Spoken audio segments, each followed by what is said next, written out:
Les saluda el diácono Óscar López este domingo de resurrección, domingo 4 de abril de 2021. En el nombre del Padre, el Hijo y el Espíritu Santo. Amén. Reconozcamos que estamos necesitados del amor, de la misericordia y el perdón del Señor.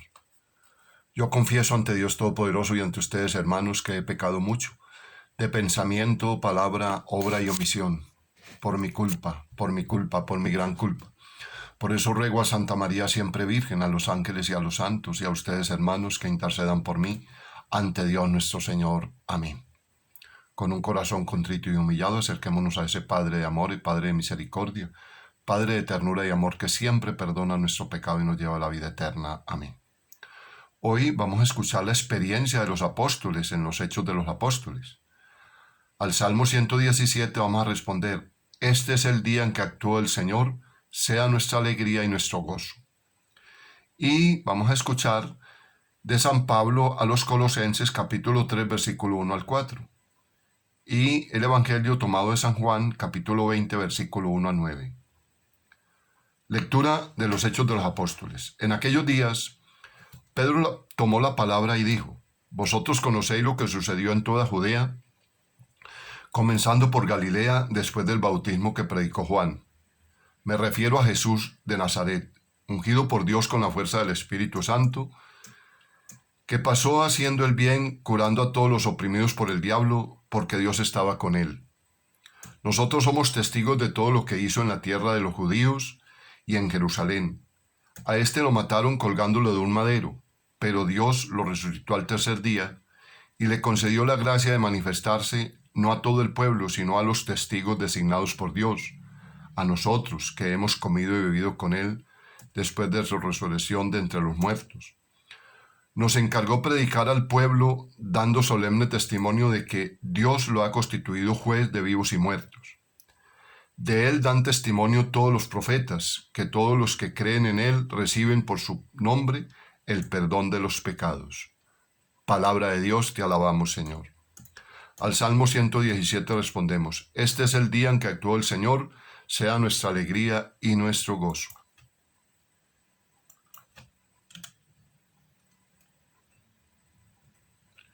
Dad gracias al Señor porque es bueno, porque es eterna su misericordia. Diga la casa de Israel, eterna es su misericordia. Este es el día en que actúa el Señor, sea nuestra alegría y nuestro gozo. La diestra del Señor es poderosa, la diestra del Señor es excelsa. No he de morir, viviré para contar las hazañas del Señor. Este es el día en que actúa el Señor, sea nuestra alegría y nuestro gozo. La piedra que desecharon los arquitectos es ahora la piedra angular. Es el Señor quien lo ha hecho, ha sido un milagro patente. Este es el día en que actúa el Señor, sea nuestra alegría y nuestro gozo. Lectura de la carta del apóstol San Pablo a los Colosenses. Hermanos, si habéis resucitado con Cristo, buscad los bienes de allá arriba, donde Cristo está sentado a la derecha de Dios. Aspirad a los bienes de arriba, no a los de la tierra. Porque habéis muerto y vuestra vida está con Cristo escondida en Dios. Cuando aparezca Cristo, vida vuestra, entonces también vosotros aparecéis gloriosos juntamente con Él. Palabra de Dios. Secuencia. Ofrezcan los cristianos ofrenda de alabanza a gloria de la víctima propicia de la Pascua.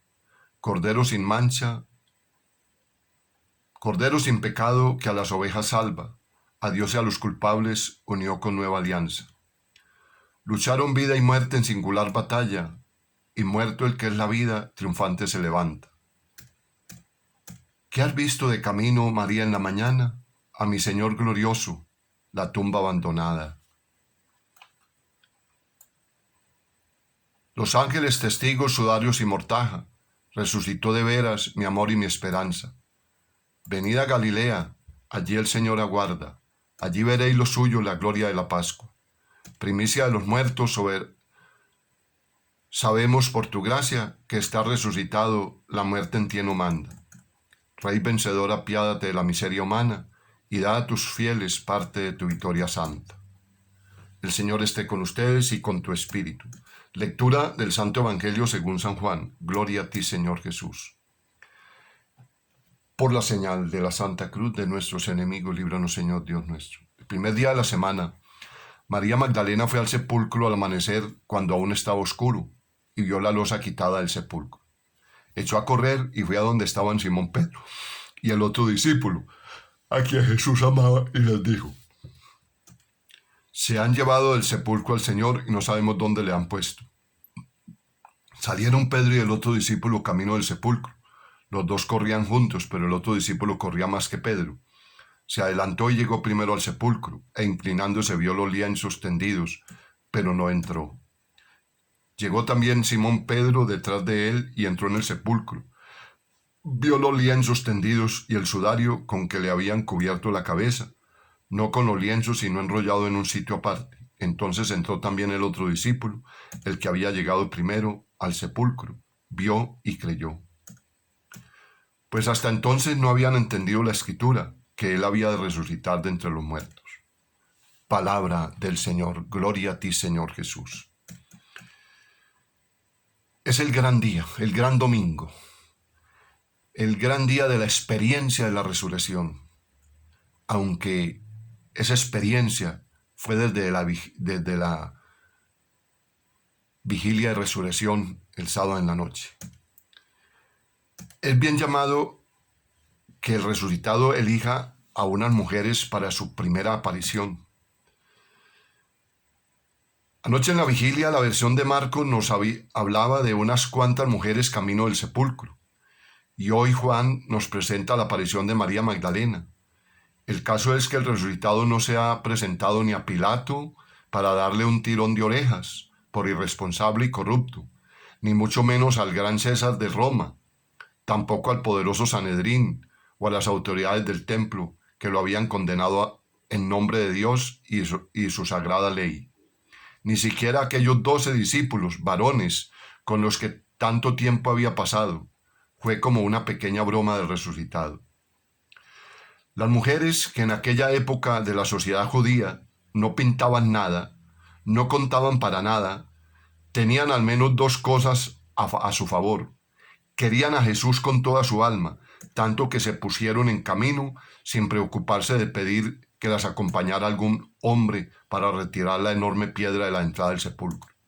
Y lo segundo, no tienen miedo de dar la cara, de que otros se enteren de que ellas sí lo conocían y que sí habían estado con él, y aún muerto y desapreciado, siguen queriéndolo, valentía y amor.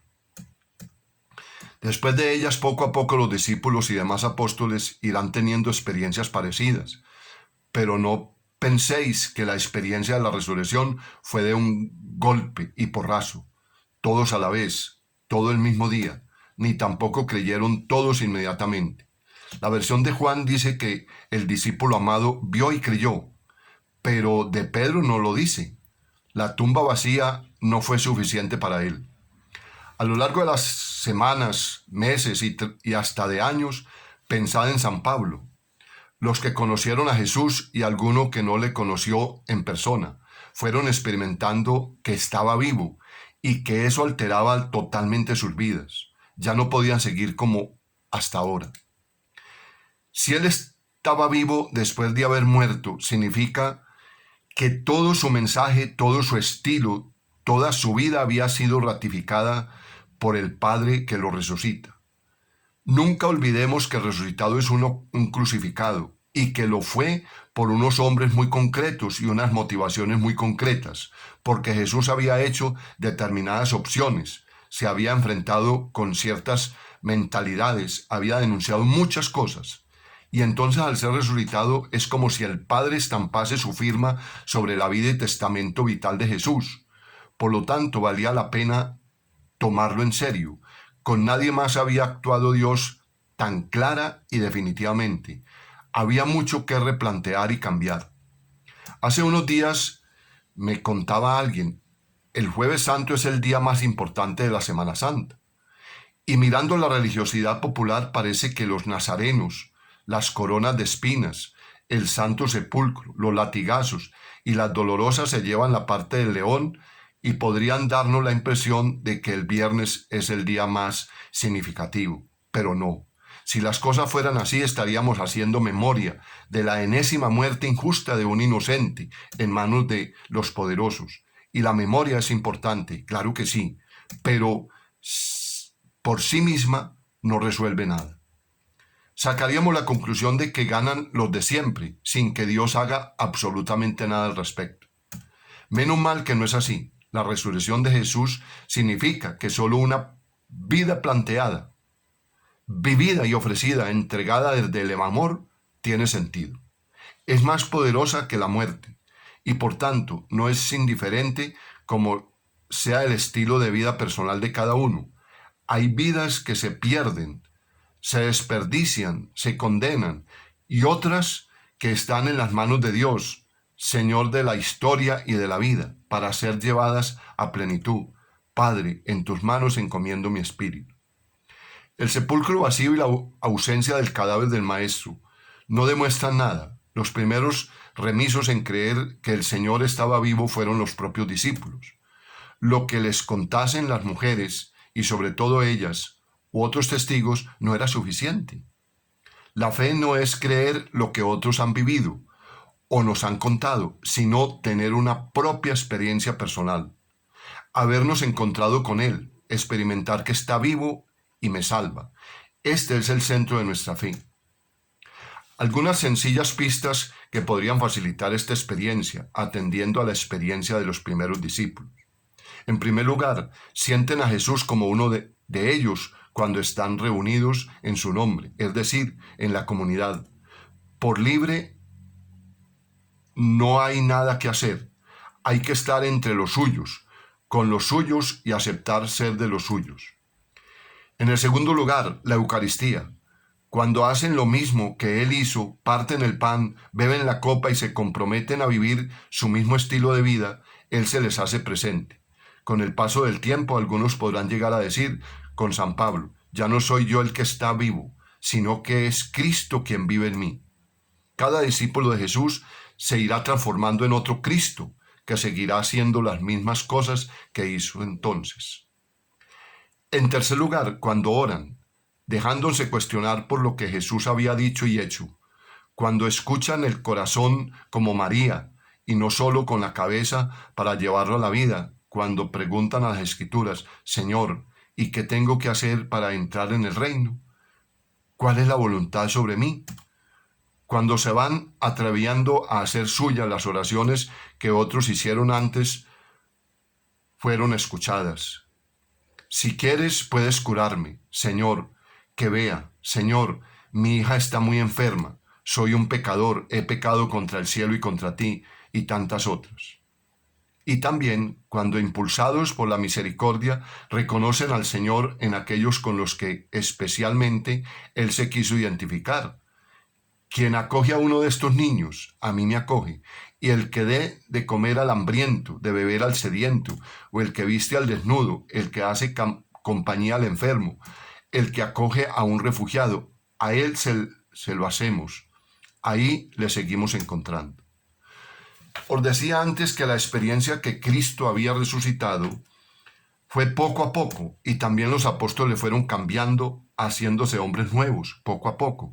Por eso la iglesia celebra este día de Pascua durante 50 días, como diciendo, ya irás resucitando, y aún más, el último empujón resucitador, el que abrirá nuestras puertas cerradas, nuestros corazones de piedra, nos lo hará el Espíritu resucitado, el Espíritu Santo. Por eso oremos con insistencia durante todo este tiempo pascual, deseando resucitar, deseando que el Señor nos resucite. No es cosa de nuestra voluntad, y repitamos a menudo, ven Espíritu Santo, una de las mejores oraciones posibles. Felices Pascuas de Resurrección, el Señor los bendiga, en el nombre del Padre, del Hijo y del Espíritu Santo. Amén. Feliz día, la Virgen los acompañe.